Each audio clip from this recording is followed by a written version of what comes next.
Most people assume everyone experiences a room the same way. Loud party, everyone's energized. Full weekend, everyone's excited.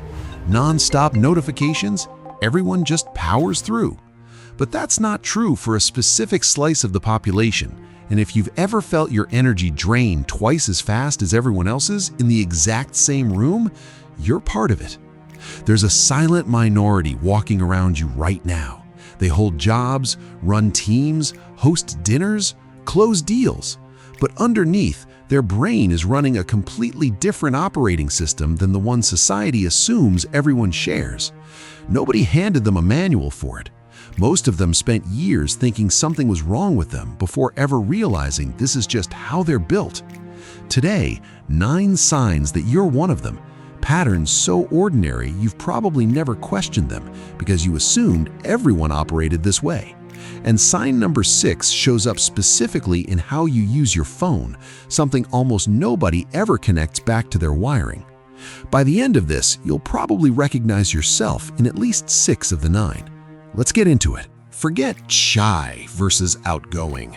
The real dividing line isn't how much you like people, it's how your energy economy operates under load. After a big social event, do you automatically need a buffer day after? Not because you didn't enjoy it, but because your system needs to reset. Maybe you turn down plans for the following night, even though nothing's actually wrong, and even though you had a genuinely good time. That's not flakiness, that's a recovery tax your nervous system charges for high stimulation environments. Extroverts can go from one event straight into the next without losing steam. For them, more stimulation just means more fuel. For you, it works in reverse.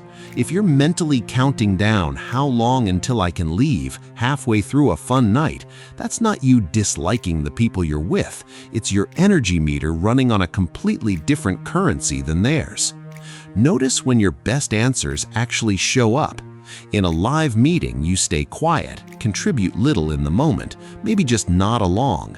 Then hours later, on a walk, in the shower, right before falling asleep, the sharp, well-formed answer arrives out of nowhere. By then, the meeting's long over, and you're left wondering why you didn't just say it when it mattered.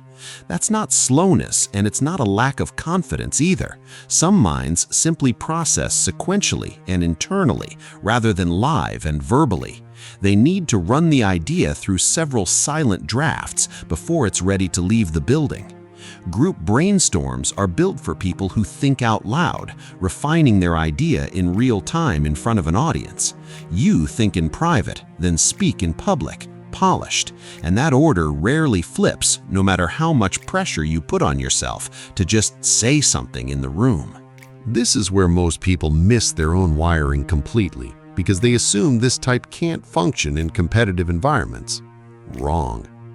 If your case for a raise, a deal, or a hard conversation has always landed stronger over email than it ever did in person, that's a pattern, not a coincidence. In live conversation, the other person reacts to your first draft, the version before you've had a chance to sharpen it. In writing, you get to revise 5 times before anyone else even sees it. That's not you being conflict avoidant. Writing gives you what live conversation doesn't, time to finish a thought completely before it gets judged, interrupted, or misread. You're not scared of the confrontation, you just refuse to negotiate with an unfinished argument. In a lot of workplaces, the person who talks least in meetings is often the person leadership trusts most with high-stakes work. It seems backwards. Shouldn't the loudest advocate get the biggest opportunities?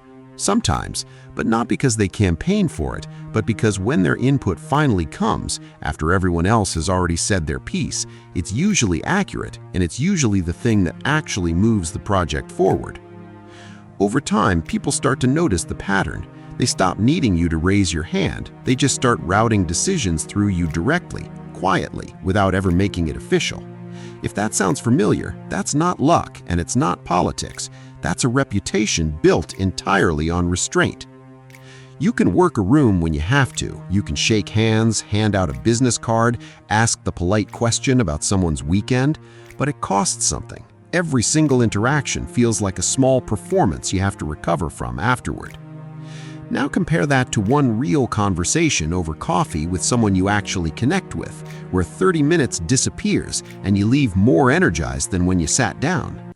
That contrast is the tell. Extroverts often get charged by the room itself, more people, more noise, more energy. You get charged by the depth of the one-on-one, and the size of the crowd barely factors into how much you actually enjoyed it. Here's the part almost nobody talks about because it didn't exist a generation ago. Your phone habits are quietly broadcasting your wiring all day long. An unscheduled call feels like an ambush, even from someone you actually like. There's no time to think, no ability to edit your response, no control over when the conversation starts or how long it drags on. A text, on the other hand, lets you reply on your own timeline, in your own words, once you've actually had a second to think about what you want to say. If your instinct is almost always to let it ring out and follow up by text a few minutes later, "Sorry, missed that, what's up?" That's not rudeness, and it's not avoidance either. That's simply a preference for communication you get to control the pace of, instead of one where someone else sets the clock. When you don't understand something, is your first move to ask or to quietly dig for the answer yourself, rereading the email a third time, rewatching the exact 10 seconds of the tutorial, searching the precise phrase instead of typing a comment? There's nothing wrong with asking for help, and you know that logically, but your default setting is different. Close the gap yourself first, and only bring someone else in if you genuinely hit a wall. That instinct isn't pride. If your default is to solve it privately before ever looping someone else in, that's a strong internal processing signature. The same trait that makes you good at working independently and occasionally makes you look like you have it all figured out when really you just spent 20 extra minutes figuring it out alone. The last two signs aren't about energy or work. They're about what you let people see and what you keep for yourself. You might know 100 people well enough to say hi to at a coffee shop or a work event, but the number of people who actually know what's really going on in your life at any given moment, the real stuff, not the surface level updates, is probably 3 or 4, maybe fewer. That's not antisocial, and it's not a failure to network properly. Depth, not headcount, is what you've been optimizing for instinctively, long before anyone ever told you it mattered more. 100 shallow connections can't do what one person who actually knows you can. When something goes wrong, a hard day, bad news, a decision you're wrestling with, your first move isn't to announce it to the group chat. It's to sit with it, think it through on your own, maybe write it down, and only then, sometimes, bring it to someone else, already half resolved in your own head. People who process out loud might read that as closed off or like you're hiding something. What's actually happening is the opposite. You don't share problems to offload them onto someone else. You share them once you've already started solving them, which is a fundamentally different relationship with vulnerability than the think out loud style most people default to. And it's exactly why, when you do finally open up, it tends to carry more weight. None of this means you can't lead, network, or perform at a high level. Plenty of people wired exactly this way run companies, close deals, and command rooms when it counts. It just means your energy has a specific source, and it doesn't come from the crowd, the spotlight, or the constant noise. It comes from the quiet, from the depth, from the space where you're finally not performing for anyone. Once you stop fighting that and start actually working with it, scheduling recovery time instead of feeling guilty for needing it, choosing written communication when it serves you better, protecting your small circle instead of apologizing for not having a bigger one, everything from your career to your relationships tends to get noticeably easier. You're not the version of yourself that has to be fixed. You're the version of yourself that's been trying to tell you how it actually works if you just stop overriding it. If more than 6 of these hit home, drop the number in the comments.